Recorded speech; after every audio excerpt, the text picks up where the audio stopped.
Bei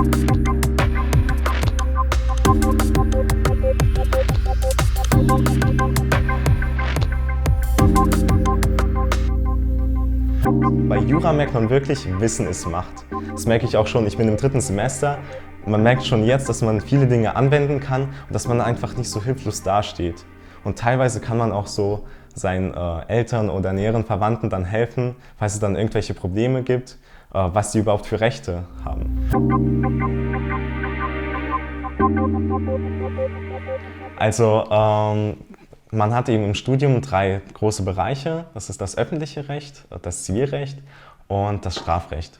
Und in diesen allen 3 Teilbereichen hat man jeweils die Vorlesungen zu den einzelnen Fachgebieten. Zum Beispiel im Zivilrecht hat man einzeln das Erbrecht oder Sachenrecht oder auch im öffentlichen Recht die Grundrechte, das kennt man ja. Und diese Fachgebiete erarbeitet man sich eben und am Ende kommt eben ein Schwerpunktbereichsstudium. Das heißt, das Fachgebiet, was man irgendwie am meisten mag, da kann man sich irgendwie noch spezieller damit befassen.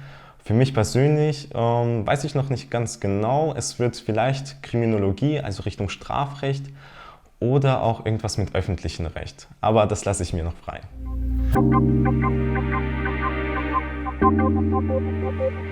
Also Gesetzestexte müssen wir nie auswendig lernen. Das ist so einer der Sprüche, den man immer hört.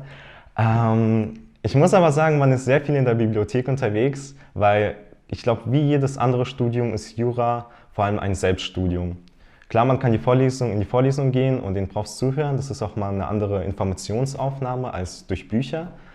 Im Endeffekt läuft es aber darauf hinaus, dass man selbst ambitioniert sein muss und sich einfach in die Bib setzen muss und sein Ding durchziehen. Das erste ist natürlich die Bewerbung an der Uni Jena, ist ja ganz klar. Das Coole an Jena ist, man hat eben kein Numerus Clausus. Das heißt, man kommt rein, egal was man irgendwie im Abi gemacht hat. Und dann studiert man erstmal bis zur Zwischenprüfung. Und nach der Zwischenprüfung, wenn man die bestanden hat, kommt das erste Staatsexamen. Das ist erstmal die erste Bürde sozusagen. Nach 4,5 Jahren kommt das, glaube ich.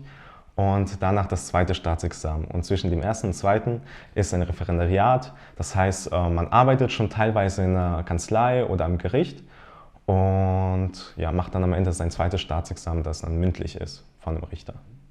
Also man sagt jetzt so, nach dem Jurastudium kann man gefühlt alles machen, in allen Fachbereichen, wo man will irgendwie. Ich weiß es selber noch nicht ganz genau, hängt natürlich auch von der Staatsexamensnote ab, was man für Möglichkeiten im Endeffekt auch hat. Öffentlicher Dienst, also so Richter oder Staatsanwalt, könnte ich mir genauso gut vorstellen wie Rechtsanwalt in irgendeiner Kanzlei. Und Jena an sich, besonders für das Jurastudium, ist auch sehr renommiert. Also man hat im Endeffekt 3 Bundesländer, wo das Staatsexamen sehr viel geschätzt wird. Das kann man sich wie beim Abi so vorstellen. Das sind Bayern, Baden-Württemberg und Thüringen.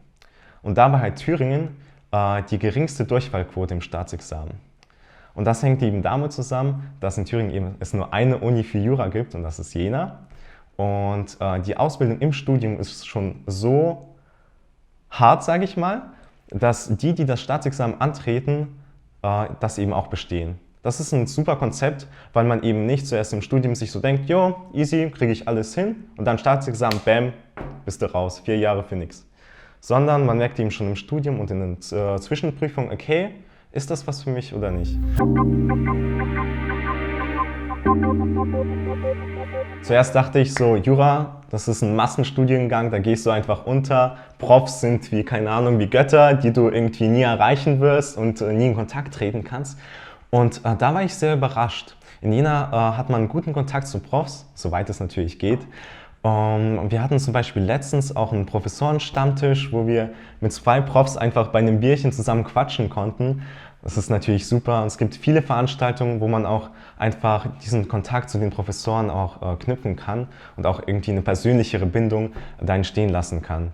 Und da gibt es natürlich auch Möglichkeiten also wenn man eine studentische Hilfskraft wird, irgendwie da auch am Lehrstuhl tätig zu sein und irgendwie noch einen näheren Bezug zum Fach, aber auch natürlich zur Professur zu bekommen.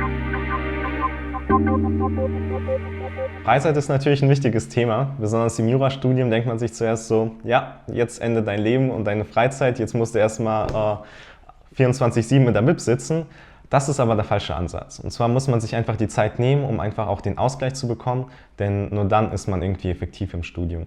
Einfach erstmal entspannt rangehen, auch an den Stoff und vor allem Leute finden. Einfach in den ersten Wochen Leute einfach auch dumm anquatschen, ist egal. Irgendwann ist die weirde Phase vorbei und man wird Freunde, weil das Studium schafft man nicht alleine. Also die Wohnsituation ist im Vergleich zu Großstädten in Jena super gut. Ja? Also man findet immer was. Und ich weiß nicht, wie das in den Wohnheimen ist. Ich bin in WG eingezogen, aber das lag auch bei mir daran, dass ich irgendwie viel Zeit hatte, WG-Besichtigungen zu machen. Am besten entweder rechtzeitig bewerben fürs Wohnheim, wenn man nicht die Möglichkeit hat, irgendwie WG-Besichtigungen zu machen. Und wenn er irgendwie nicht so Bock auf Wohnheim hat, dann einfach WG-Besichtigung machen und erstmal einen Platz finden. Und meistens läuft es dann eh so ab, man findet irgendwie in den ersten Semestern coole Leute, mit denen man irgendwie zusammenzieht oder bei denen ein WG-Zimmer frei wird und dann passt das schon. Das läuft im Endeffekt alles intern dann ab und wenn man irgendwie Bock hat auf eine andere WG, dann findet man noch was.